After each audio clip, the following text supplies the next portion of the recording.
Non. La poste là de waay. Poste là de ni mo ko nek rek. Salaamaaleykum. Da nga def waay. Ah, jéem a kontaan. Sama lekk ma kontaan. Neneen ci sur mu jàng te yaatal. Sur mu jàng te yaatal di du baax. Mën naa ma kontaan. Bi may ñëw léegi ñu ne ma di nga fi fekk monsieur le ministre de la culture.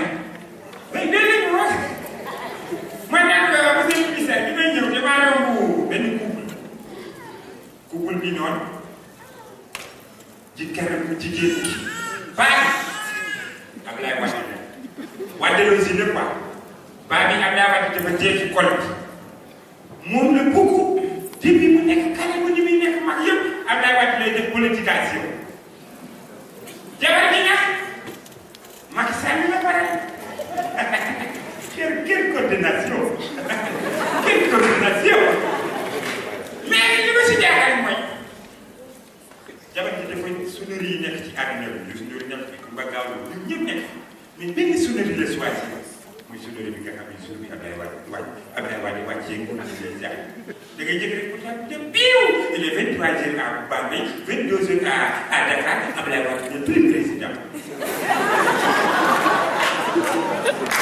23 heures à Bambey 22 heures à Dakar Ablaye Wade ne plus président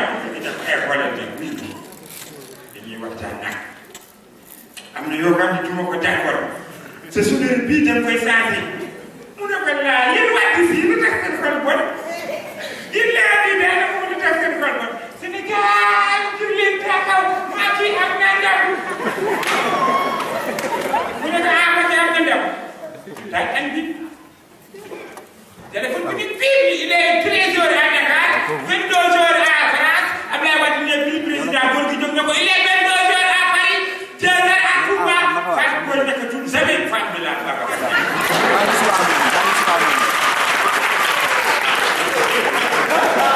waaw dinaa ñëw dégg nga. parce que kon bu nekk lay am. waaw dinaa ñëwaat ci kanam tuuti rek.